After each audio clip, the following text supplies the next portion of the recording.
last class I was talking about the different processes, how to model the processes, as well as how to model the process from the theoretical aspect as well as from the empirical data, that means the process data. And we have seen some classical techniques for process identifications. There are advanced techniques of process identification, which I am not discussing here because this is not the scope of this course. So if you are interested, you can go through that. So today what I will do is we'll start talking about the controller.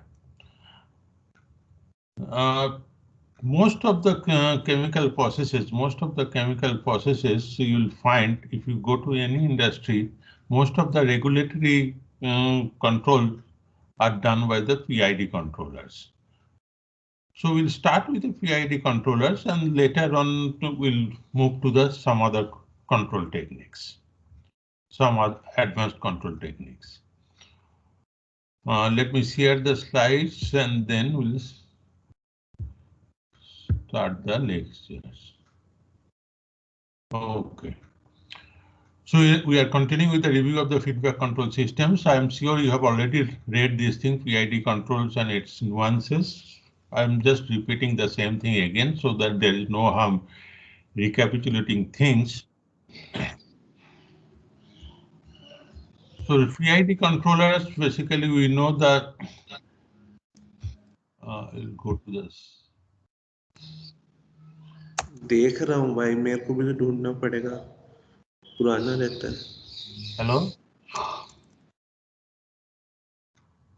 If you have anything to say, otherwise you please mute your microphone.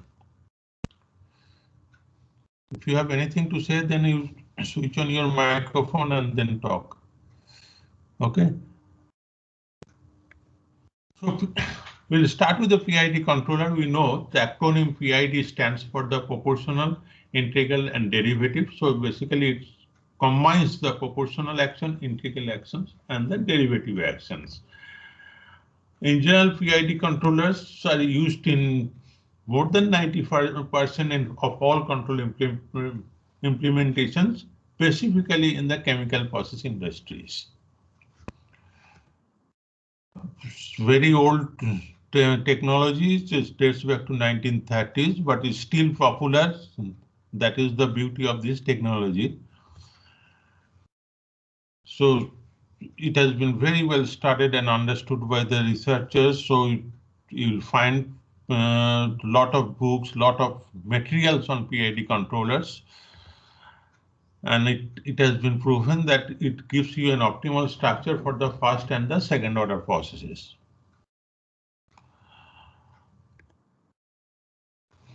So normally, when we design a control system, we'll start with the feedback control system, and the feedback controller will start with the PID controllers. So this is the initial point. Normally, these are the two initial points from which we start building on the designing control system. And if we find that my control system is working to my satisfaction using this feedback controller and PID controller, then we stop there. Otherwise, then we go search for an advanced control technique. So PID controller equations is well known.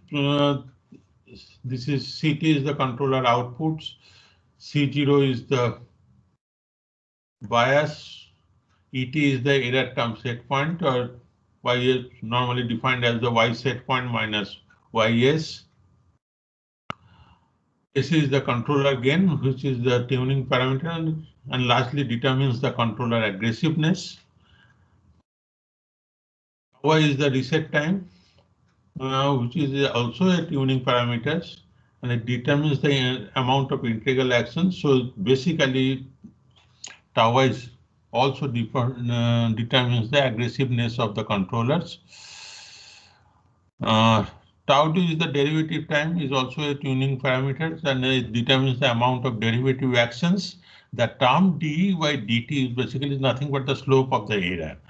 So when you have the information of the slope of the error, which means you have the anticipations of how the error is moving and how fast error is moving. So as well as the direction and the speed, both is known from the dE by dt. So when the derivative actions are basically also called the anticipatory actions. So you have got three actions over here. The first action is the proportional action, this one is the integral action, and third one is the derivative actions. So let us study the individual control actions on the processes. So if you look at the transfer functions for the PID controller, ideal that if you use these equations, then this is basically ideal PID control algorithm. And if you take a transfer function, then it will be Kc1 plus 1 by tau is plus tau ds. But in this ideal PID, if you see, the problem is order of the numerator polynomial. This is basically a ratio of two polynomials. And order of the numerator polynomial is greater than the order of the denominator polynomial. And if in this situation, if the order of the numerator polynomial is greater than the denominator polynomial, then this kind of processes is not physically realizable. So maybe from the computer point of view, we can easily write a program and get that. But if you have to build physically a PID controller, then it is not possible. So the real PIDs are normally where both the orders of the polynomial, numerator and denominator polynomial should be same, or the denominator polynomial should be order of the denominator polynomial should be greater than the numerator polynomial. So it will be should be a proper or semi-proper. That so in that case, this tau ds, the derivative term tau ds is now divided by beta tau ds plus 1. This beta is a very small number, which basically then, depending on the beta, then real PID approximates towards the ideal PID or moves towards the ideal PID as the beta. Obviously, if beta is equal to 0, then it's a real PID becomes ideal PID. But we cannot take beta is equal to 0. We take a very small value of beta and we implement the real PID. Another problem over here is the derivative kick. The derivative kick is basically if you change the step change in the ES, if you give a step change in the ES, then this will, because of this term, because of this derivative term, because you have got a dE by dt, the output CS will jump immediately. This is basically called the derivative kick. So this, to avoid this sudden jump of this output due to set point changes, normally we take the derivative actions on the output, on the process output, rather than the error term. So instead of ES for the derivative term, we use the YS. So the equations, the basic equation, time domain equations is changed to like this. Ct is equal to C0 Kc Et plus 1 by tau I 0 to t Ez dz minus tau d dys by dt. Here basically this error term, we are not including the set point over here. So error is YSP minus YS. YSP we are putting 0. So minus YS. So we take d by dt as minus dys by dt to avoid the sudden jump of output, which is basically called the derivative key. I will come into details later on when I examine the individual systems. Now let's move to the digital equivalent of the PID controller. So that is basically in the time domain, continuous domain. In a digital equivalent, it is pretty simple. That's the integral et dt.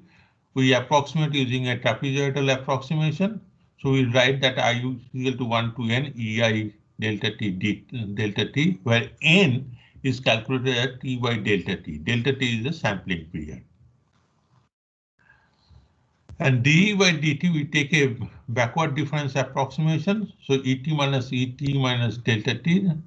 We cannot take a forward difference, obviously, because we do not have information of et plus delta t. So you have to take a backward difference approximation, and we take et minus delta t by delta t, where delta t is the sampling period. So the final equation in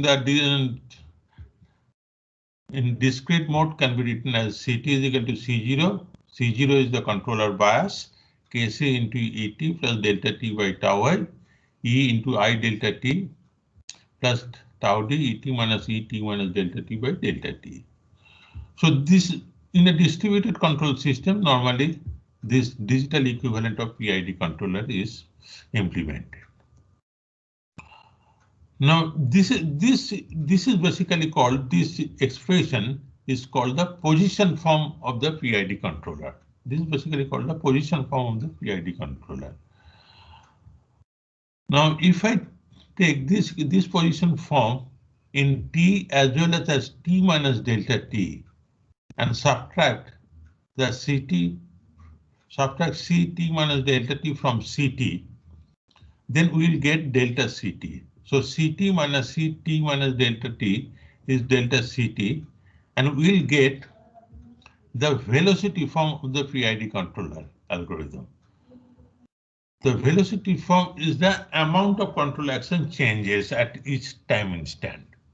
So this will be Kc Et minus delta t Et tau I. So the summation term there is no longer there, and tau d Et minus 2 Et minus delta t, Et minus 2 delta t by delta t. So the advantage over here in the velocity form compared to the position form, that the computer doesn't have to remember all the E. Doesn't have to remember all the E, right? So it has to remember only the ET current system previous and previous to previous. So that's why the velocity form of PID controller algorithm is normally implemented in the DCS. Okay.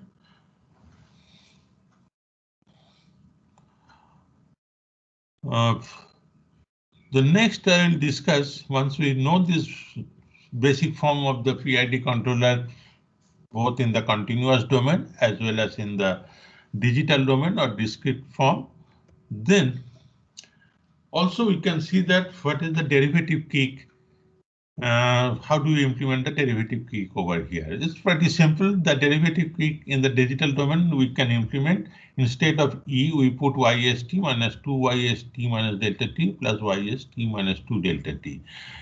The derivative kick I already explained to you in my earlier slide. So this is basically the same thing written over here. So I'm not elaborating it further. Another important aspect is the correction for aggressive set point tracking. This is necessary. What happens is any control problem has two aspects. One is the regulatory control, another is the servo control. Servo control means when the controllers tracks the set point.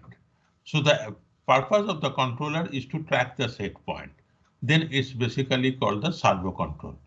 And another purpose of the controller is to maintain the process at its set point despite disturbances coming into the system. So that means the negating the disturbances or rejecting the disturbances. Now, when we are designing the controller or tuning the controller parameter, we can either tune for the set point tracking or for disturbance rejection. And the these are basically is not complementary, is basically conflicting in most of the cases. So what happens is, if we tune a controller for good disturbance rejection performance, it will give a excessive aggressive action for the set point changes. Okay. So to remove that aggressive actions, we can take a corrective for this aggressive set point taking. So we can take a correction. That correction is pretty simple. We simply remove the set point from the error. So ET is YSP minus YT. There also we remove, in place of ET, we put KCYST minus delta T minus YST. So we put this value over here so that we remove the aggressive set point tracking. In fact, in a modern day PID controller, this aggressive set point tracking is basically initially when you are changing the set point, it's that event is basically checked and immediately it is converted to this mode, and after some time it again goes back to the this mode. Okay, so nowadays is basically a event-based switch from this mode to this mode to take care of this corrective action for this aggressive set point taking.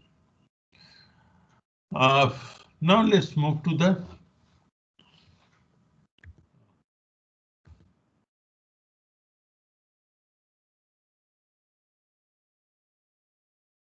just a minute. I think some of the slides we are missing over here. Okay.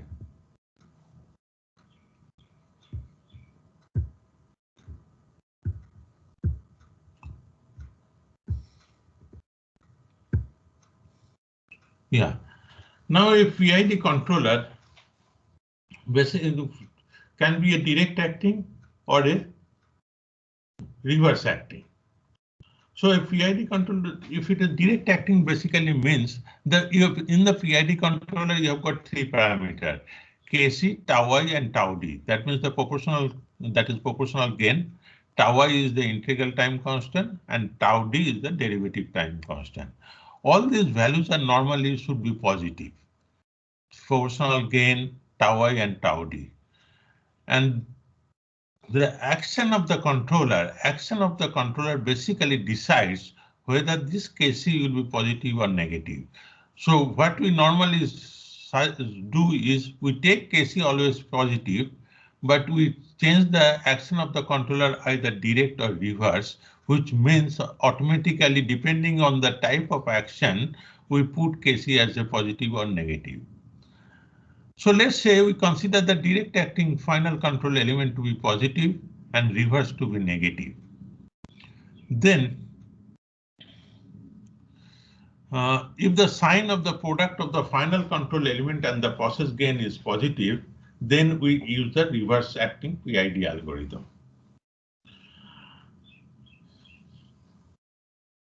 On the other hand, if the sign of that product is negative, then we use the direct acting PID algorithm. And if the control signal goes to the control valve with the valve positioner, the actuator is considered direct acting. So we'll take this level control example. So in this level control example, what is the gain of this process? So if the gain of the process is positive, because if the flow increases, the level increases. So in that case, if the final control element is direct acting, then we use the reverse acting PID. If the final control element is the direct acting, then we use the reverse acting PID. Because what direct acting means that if the signal increases, the opening of the control valve increases. So which basically means that if the controller has to act in opposite directions, that means if the level increases, the controller should decrease the flow. So that's why we should use a reverse acting PID. Hope this is clear to you. Take another examples.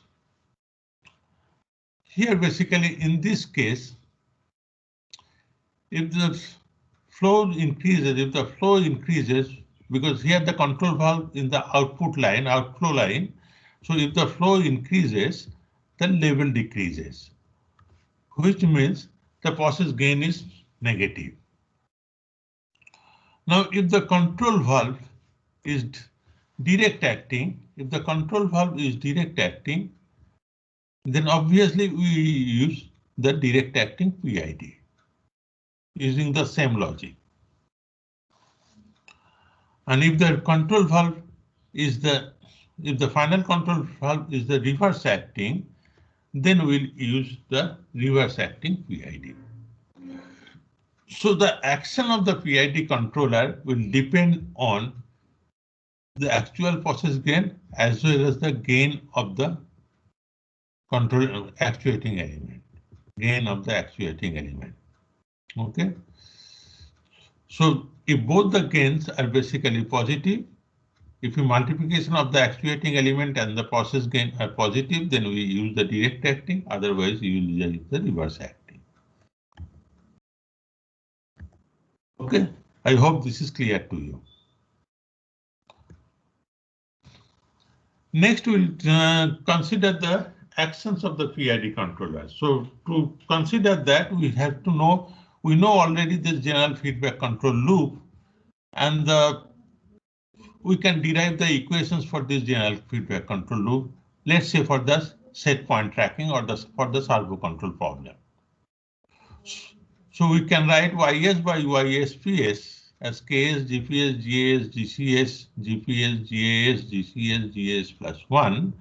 This can be approximated as GCS, GS, GCS, GS plus 1, which basically means if we are estimating the process transfer function from the process data, then in that case, basically our input is from here and output is here. So all these terms we can build in the GS. So we'll have GCS, GS, and since YS I am using, so that I can remove the KS and I can use the YSPS over here. So which will be in the same order as the YSS, and we'll have a transfer function GCS, GS, GCS, GS plus 1. Okay. Now, based on these transfer functions, now let us see where GCS is the PID controller. So let us now find out the actions of the different control element. So the first we'll do the proportional action element. So we take a pretty simple process, GS is equal to 1 by S plus 1 Q, a third order process. And this side is the MATLAB code which you can use to see the responses. So here when case is equal to 0, that means the process is open loop. Then if I give a set point change, I will get a value of this when the process is open loop. That means if I give a change in the input, I will get a value like this.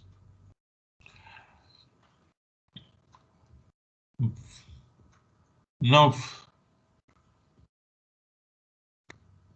for KC from KC 0.5 to KC 2, I have varied the proportional gain from 0.5 to 0.2, and I find the process output is not reaching to the set point value. Here my set point value is 1, and the process output is not reaching to the set point value.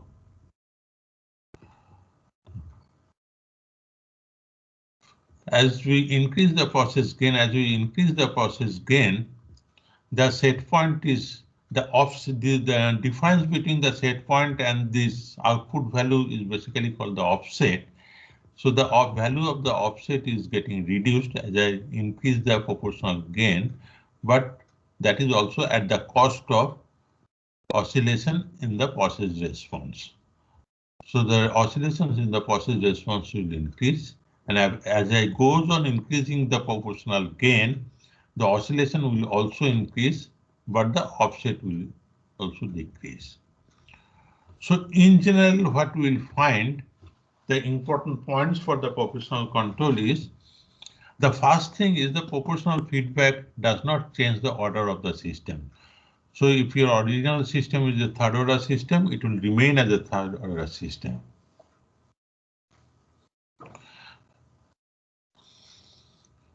So the order of the characteristic polynomial is invariant under the proportional feedback. The speed of response of the closed loop process is directly affected by the proportional gain. So here from you can see easily from here, the speed of response for KC 0.5 and the speed of response in KC2 is completely different. For KC2, the speed of response is quite high compared to the KC 0.5.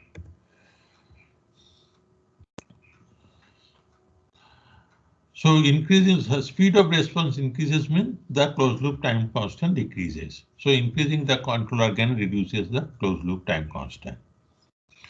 So in general, proportional feedback reduces the offset, but will not eliminate, speeds up the response, and for oscillatory processes, make closed loop process more oscillatory. Now let us see the integral actions. In case of integral actions, basically I am varied the proportional gain is remaining constant, Kc is equal to 2 value, and I have varied that tau I from 2 to 5. And what I find is when tau I is 2, I have got lot of oscillations. I have got a lot of oscillations, and the speed of response is slightly higher when I'm using tau I is 5. So at tau I 5, the oscillation is less, but at tau I 2, the oscillation is quite high.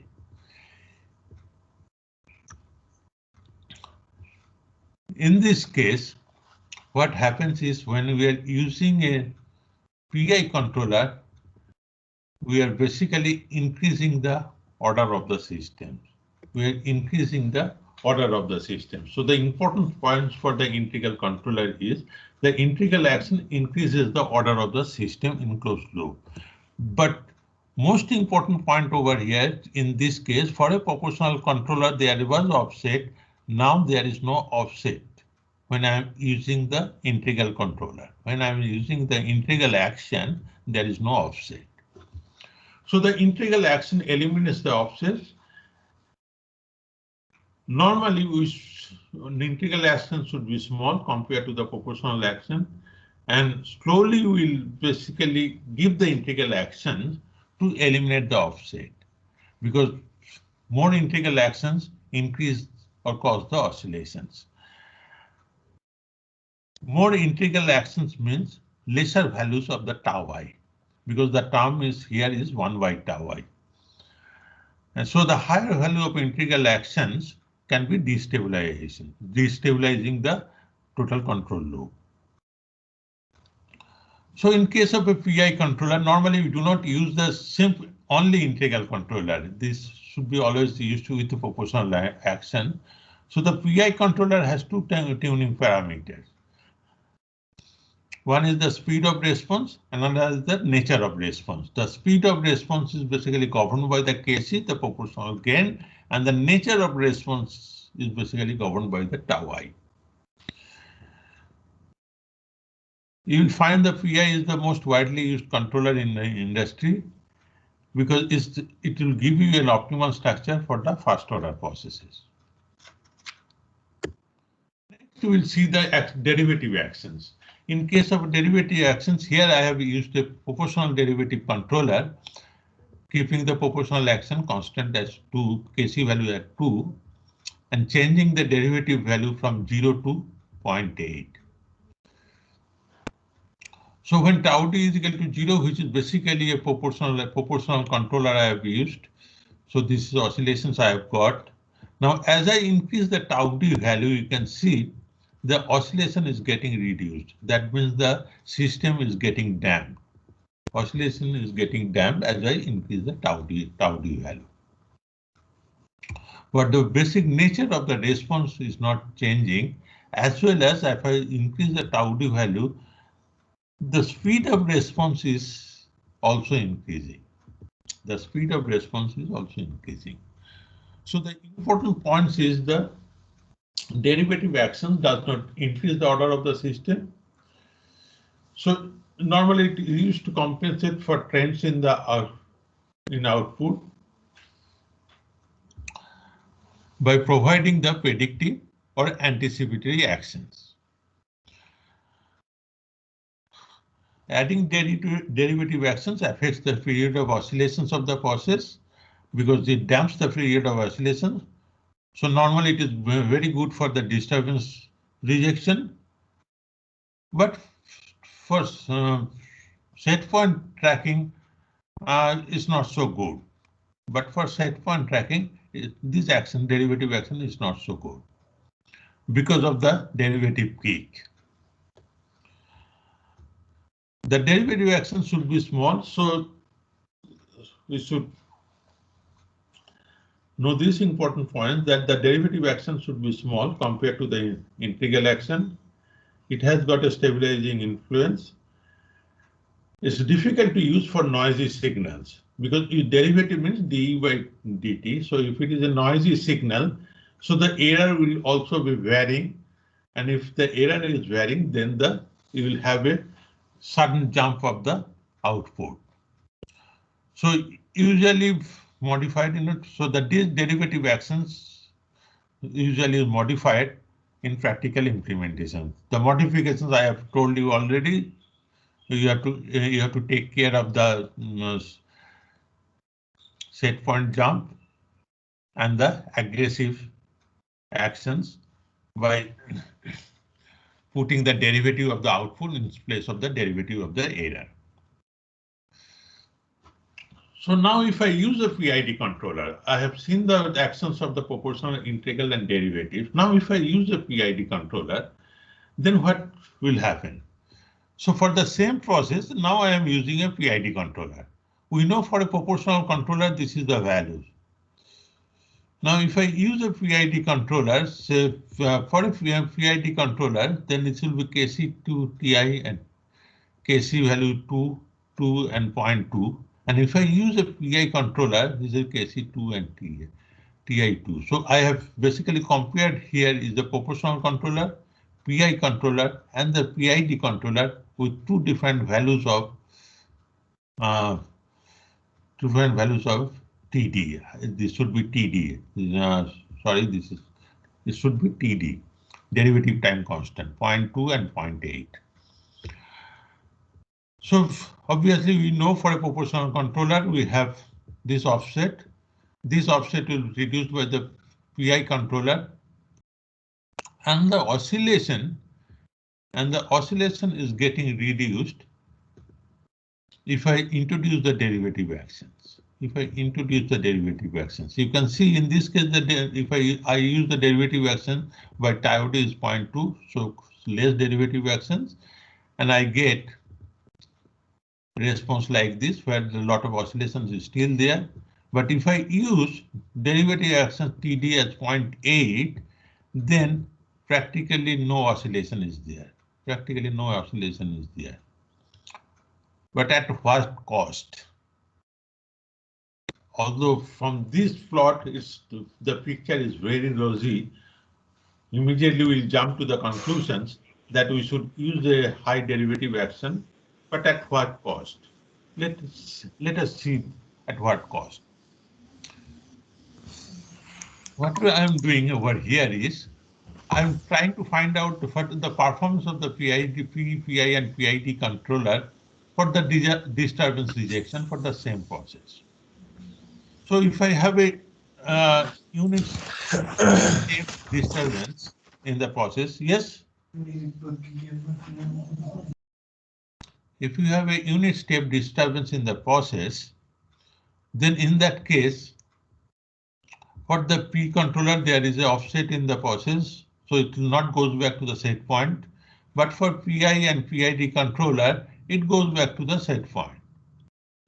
And for PID controller, you can see, and you see the output dynamics also, input dynamics also. This is basically the output dynamics, and this is the input dynamics. So what happens to the input over here? So in case of a derivative PID controller, you can see you have a derivative kick over here. You have a derivative kick over here, and this derivative kick is pretty high. I have plotted from -3, but actually it goes to the -20 also. So this derivative kick is very, very high. So if I use a PID controller action, here I have used 0.8, derivative value, tau d value is 0.8, which is quite high, and I'll get it this value.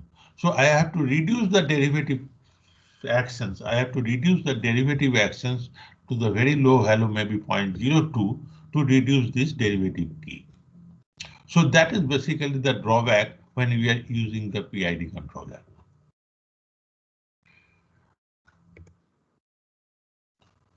So how do I take care of this derivative on output? So this is basically the equations which we know already. We put tau d is equal to dy by dt into ds, or ds would be here, into ds. So CS I will get this equation, and the block diagram for the controller, this PID with derivative on output, the block diagram will get this portion should be the controller block diagram. So here now on the process, we'll have another element which is ds. That ds is this term, tau ds 1 plus tau ds by n. 1 by n is the beta term, so n should be high, so the 1 by n will be, or beta will be less. So if I implement this one, PID with derivative, the PID with derivative, and PID and PI with derivative, because this controller is now become PI. This one is the PI controller, and then the derivative in the output, derivative on the output. So now I put a PI with Y derivative and PID controller, normal PID controller. Now in this case, output dynamics more or less remaining same, because the parameters are remaining same, so the output dynamics are more or less remaining same. But what happens is, for a PID controller, you have got this derivative kick, whereas with PI with derivative, there is no derivative kick over here. There is no derivative kick over here.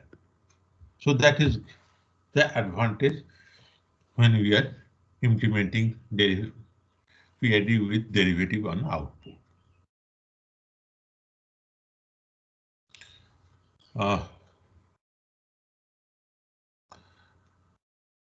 Now I will go to the stability part.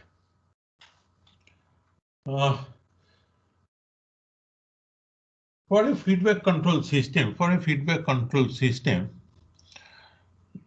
I can use the controller parameters over here. Say if I go back over here, so I have used the PI, PID, and all these things. So I can increase the controller response. By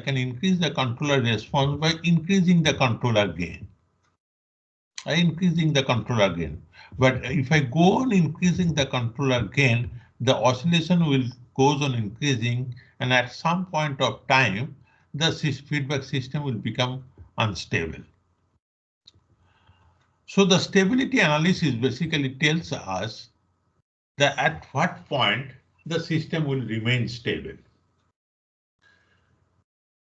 The general concept, which is basically called the Bibo stability, that means bounded input, bounded output stability. It tells that an unconstrained linear system is said to be stable if the output response is bounded for all bounded inputs. Otherwise, it is unstable. Normally, the stability is much easier to prove than instability. It's very difficult to find out starting from the instability point of view. And this is just one type of stability we are basically talking of. There are other types. Specifically, if you are discussing the nonlinear control theory, there are other type of stability also we'll encounter. So a general stability criteria, I'm sure you know already, a closed loop feedback control system is stable if and only if all roots of the characteristic polynomial 1 plus GOL is equal to 0, which is basically the characteristic polynomial. So all the roots of this characteristic polynomials are negative or have negative real parts. Otherwise, the system is unstable. Okay.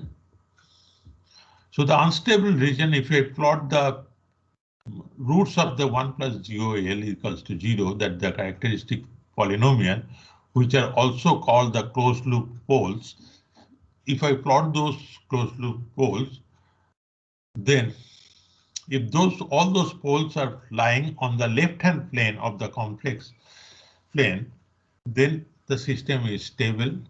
If they fall on, if any one of the pole or the root fall on the right-hand plane, then the system becomes unstable. So the unstable region is the right-hand plane of the complex plane. So this criteria is valid for any linear system.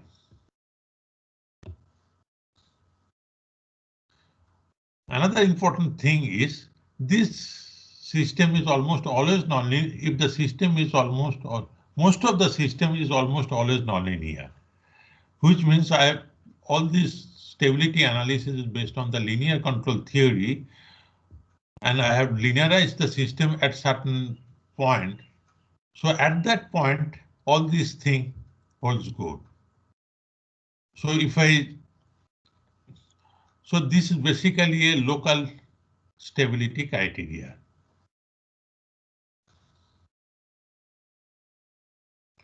So if I move away from the point of linearization, the system becomes unstable.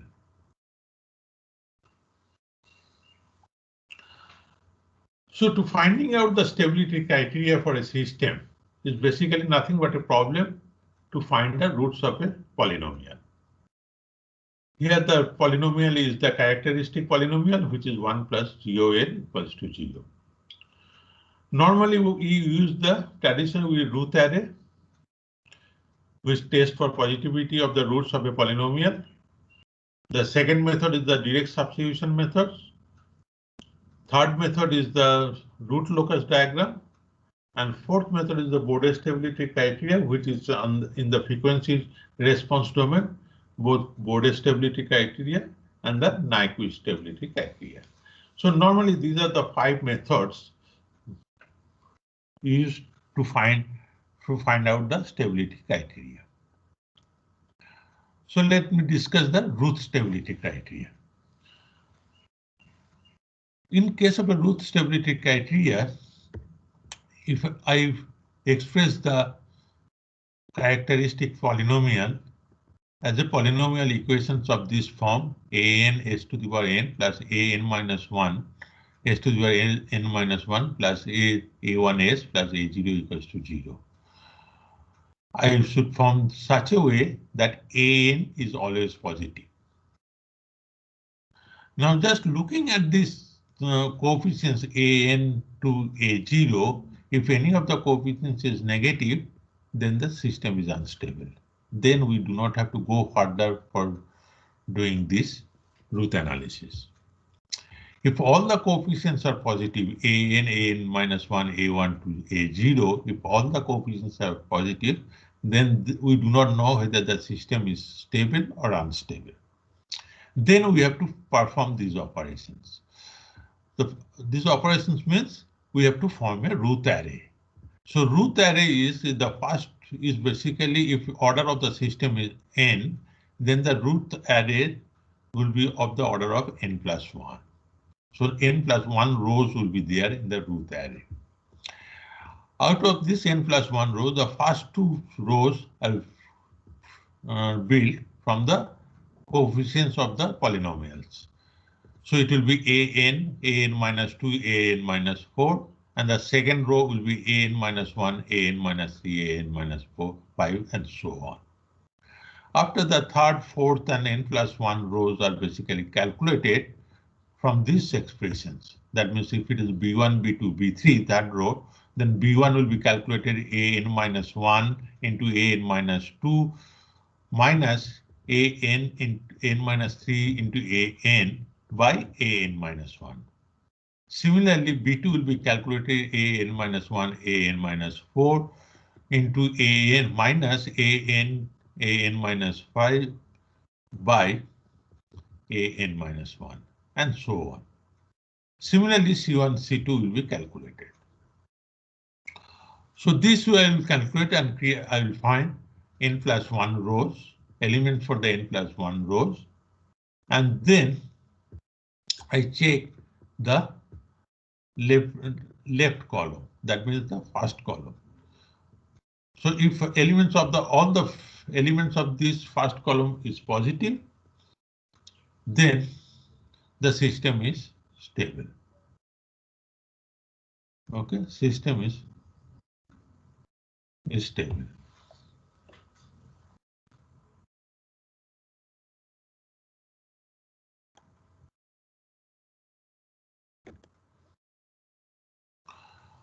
Let us take one example. We'll take this characteristic polynomial. And this characteristic polynomial will find this polynomial coefficients and we form this root array. And I find this closed loop system is unstable. Here basically I do not have to do this because this coefficient is negative, so it is automatically unstable. But this also we can do if this coefficient is positive. Also we can form this root array and this closed loop system. We can find out the closed loop system is stable or unstable. But this basically the root array I have not shown you here in this example. The root array, using root array, we can also find out what should be the controller gain of where the system will remain stable.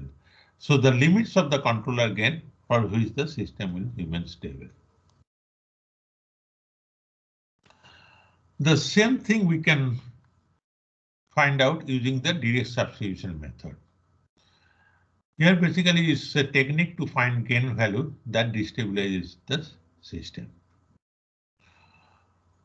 The strategy used, we start with the characteristic polynomials. So 1 plus Kc, GAS, GPS, GCSS equals to 1 plus. So this is basically your GOL. So 1 plus GOL is equal to 0. So this I can write as 1 plus Kc RS by QS. And then we can write this characteristic equation as QS plus Kc RS equals to 0. And I substitute for complex for S is equal to J omega. So you will have Q J omega, Kc R J omega is equal to 0, and then we solve Kc and omega from these equations.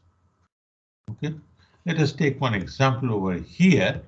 Let's say we have a characteristics equation 1 plus Kc S plus 1 S cube plus 0.5 S square minus 0.5 S minus 0.75 equals to 0.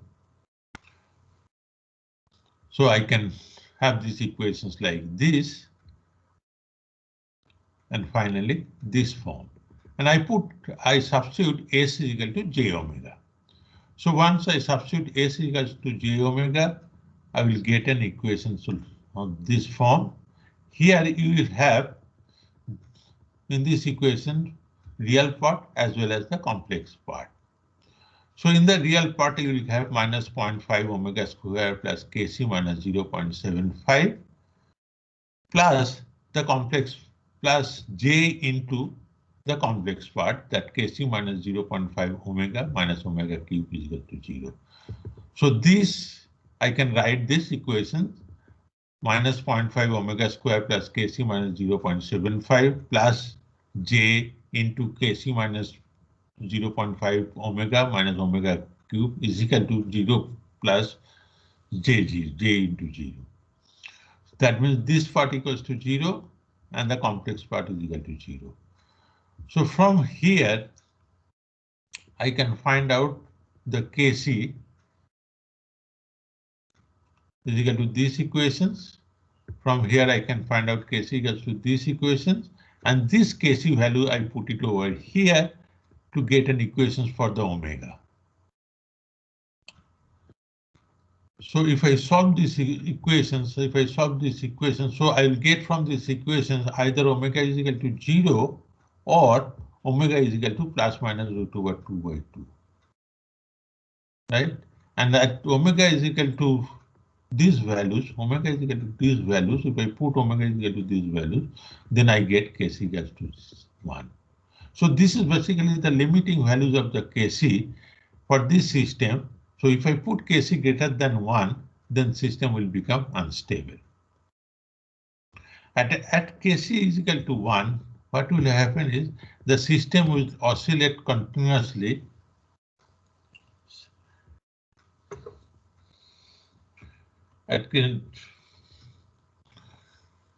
System will oscillate continuously at omega plus minus root over 2 by 2.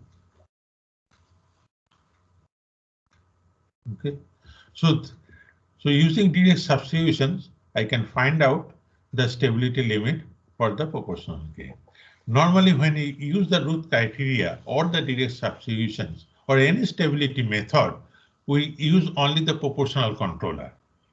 We use only the proportional controller to find out what is the stability limit for the proportional actions. Next is the root locus diagram. Root locus diagram is also a very old method.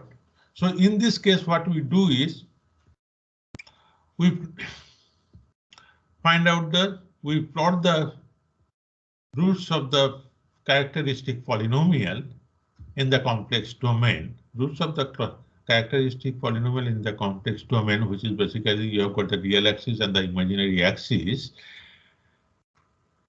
As I changes the Kc value, So initially, let's say for this polynomial, if I use 1 by s plus 1, s plus 2, 1 s plus 3, that means 1 by s plus 1 into s plus 2 into s plus 3. So initially, when Kc is equal to 0, my poles are located here minus 1, minus 1, minus 2, and minus 3. The poles are located here minus 1, minus 2, and minus 3. That is, we can see from here itself. Now, as I increase the Kc value, this pole is moving in this direction. As I increase the Kc value, it stays on the real axis and it moves in this direction. But these two poles are basically moving. They are converging towards each other in the on the real line. As I increase the Kc value, it meets at this point, and as I increase the Kc values further, now it moves towards the complex domain. So it increases and it moves towards the complex domain. And here,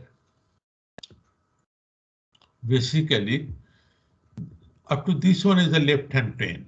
So as long as Kc is as long as the poles are remaining in this left-hand plane, the system is stable. At this value, where real value is 0, here basically I'm crossing the stability zone and I'm going to the right-hand plane. So at this point, at this juncture is basically the stability limit, where I can find out what should be the Kc value over here to reach this stability limit. Because after this, the system becomes unstable. So using the root locus diagram also, I can find out the Kc value. So this is basically a MATLAB program which you can do that. And this root locus find, this is basically K is equal to root locus find.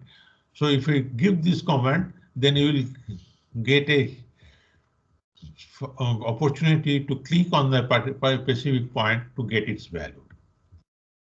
Okay. So these are the things. So Next is the Bode stability criteria and the NIQ stability criteria. That I will discuss in the next class because that requires some knowledge of the frequency response analysis. So we'll recapitulate the frequency response analysis and then we go on to the Bode and NIQ stability criteria. Okay, so let us stop the class over here and let us see if you have any.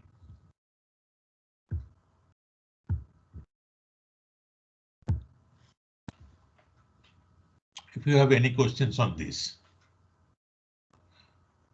Do you have any questions on this lecture?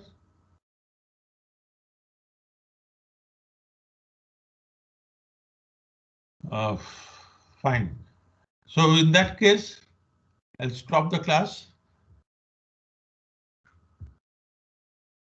Okay, thank you very much. Thank you, sir. Thank you, sir.